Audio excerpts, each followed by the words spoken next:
Let's analyze JP Morgan, ticker symbol JPM, with our weekend investor hat on today. It's Saturday, September 27th, and what I have is the daily chart of JP Morgan.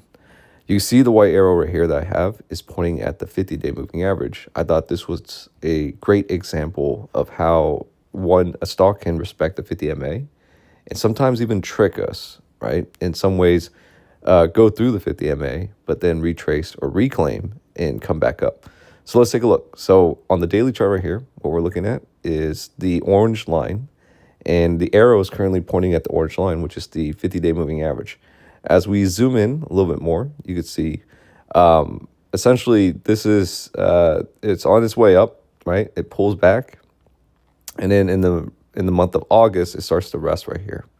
And you have quite a bit of time where it's just essentially testing the 50-day moving average for quite some time, a whole month.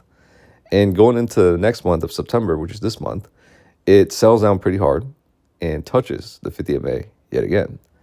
And it didn't break it necessarily. It just sort of like faked out or pierced it slightly, came back in, and then just ripped away to the upside and gone up to all-time highs or new highs.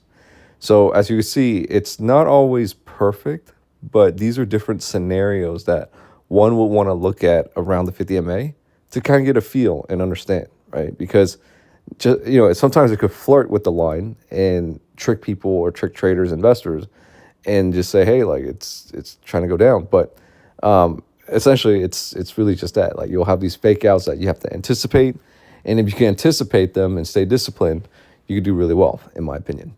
So if you look at it now, if I zoom out to the monthly, this one continues to go into all-time highs. Absolutely incredible times. JP Morgan today, with its sheer size, is only a $869 billion company from what I'm seeing right here.